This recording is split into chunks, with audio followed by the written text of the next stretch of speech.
and welcome to KICKOFF Podcast. I'm Fakim sir, and on today's podcast we shall be talking about the El Clasico. It's the El Clasico weekend in the Spanish La Liga, and that is the biggest game in Europe this weekend, no doubt about that.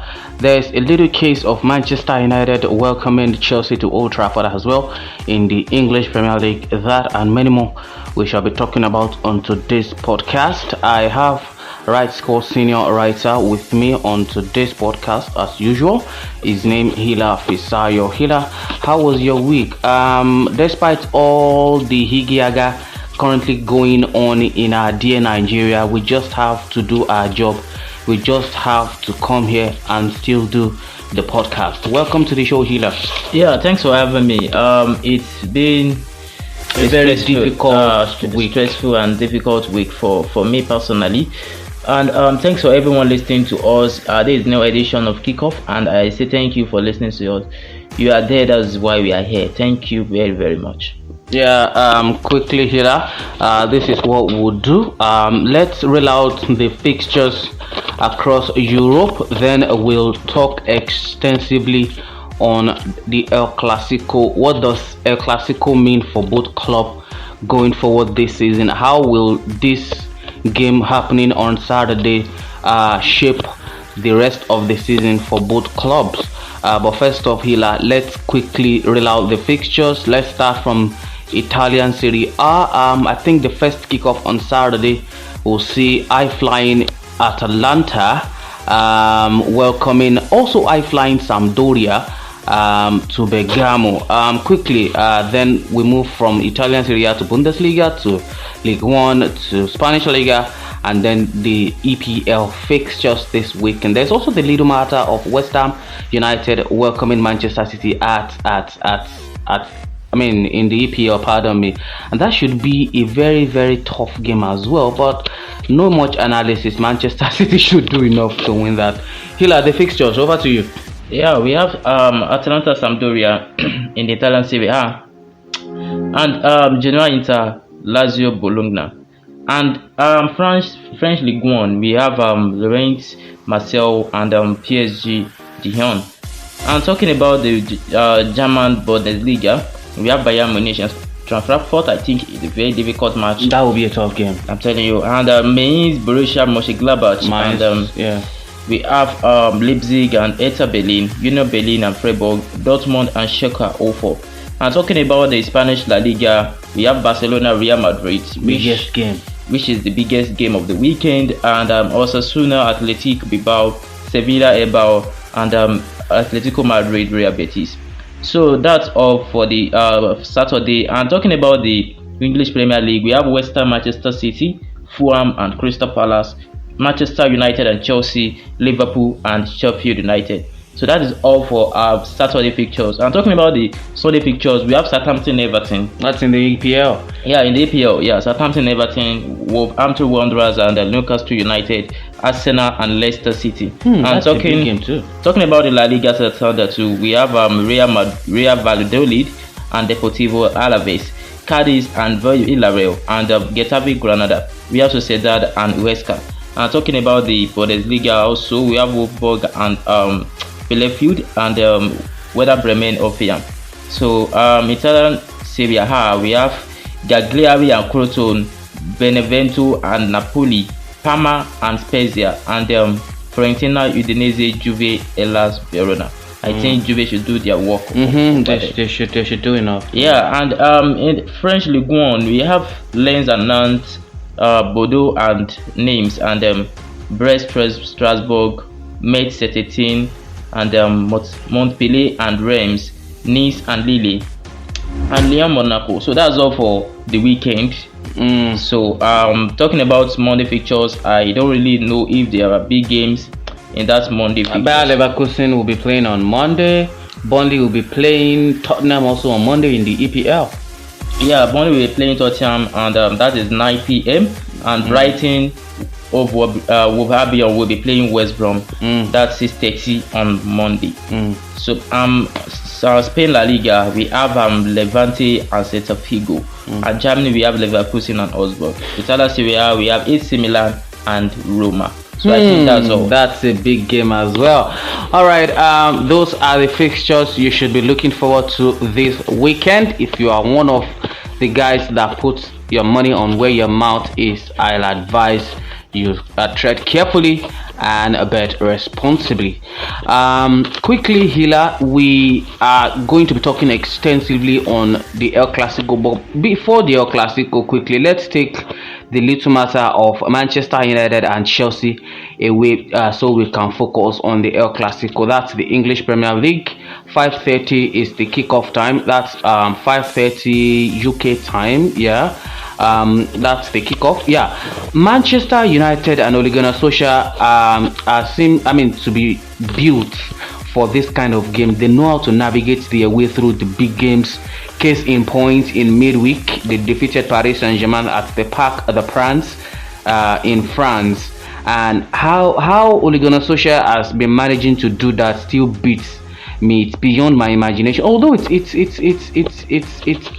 can. You can see clearly that United, why they get so many victory, that is, yes, in big games, is because they are a team, a very conservative team. They sit back, soak up the pressure, and hit you on the break. Manchester United has been built to be a counter-attacking team, and that's why they know how to beat the big boys who are expressive and all of that. So how will this game pan out? Personally, I honestly don't know. Both of them can be very shaky.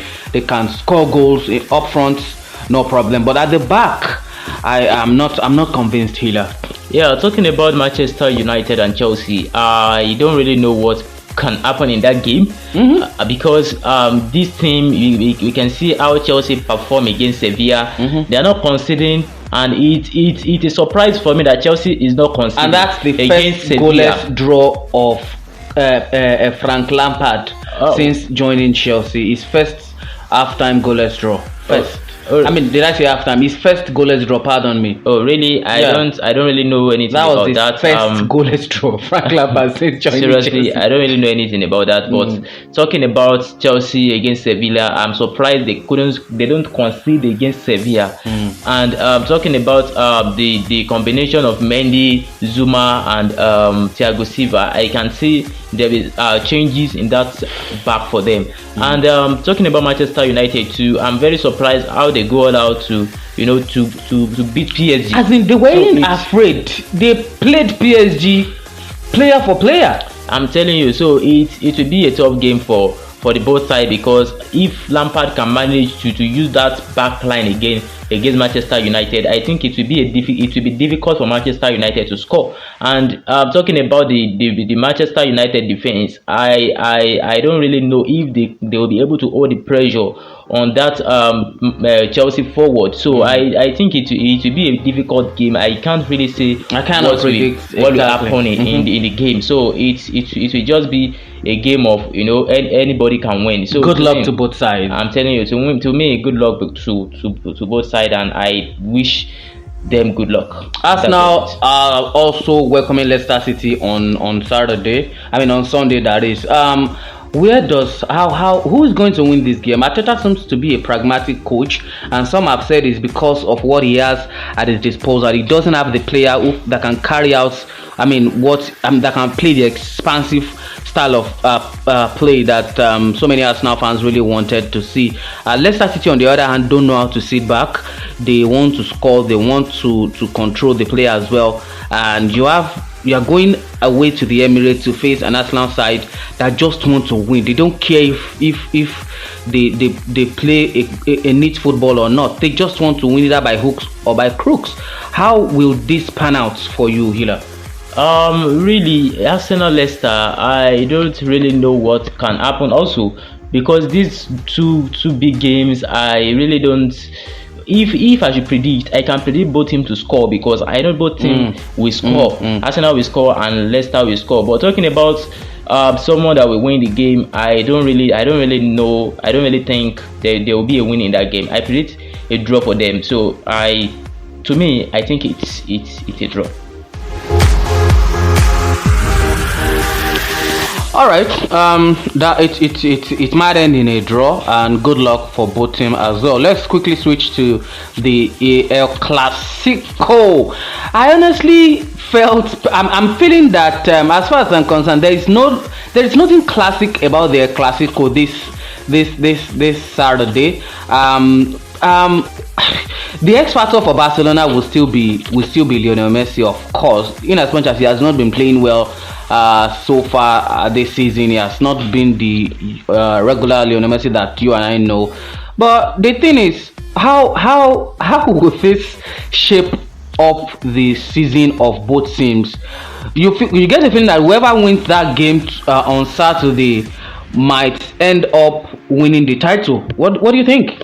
Well, I don't think. Will this match determine how the season will go for either team? I don't think whoever wins the game will run away with the title, because the way Atletico is playing in La Liga this season, it's extraordinary. They are not consistent too. Atletico Madrid are not consistent. Yeah, they're not consistent. The problem. But they played two goalless draw already this season. They still to me they still play more better than Real Madrid and Barcelona. And talking about at least you know what to expect from Atletico, either they draw or they win. Yeah, talking about the game, these two teams, I don't think there is something special. And they are coming off the back of shock defeat, both of them. Yeah, exactly. The previous La Liga game. I don't think there is something special about this Clasico this season. Clasico to me, because it will be boring. But talking about the history of the Clasico, game, what does it mean itself? Well, according to what we see everywhere, and according to reports, I think a Clasico is the name given to any game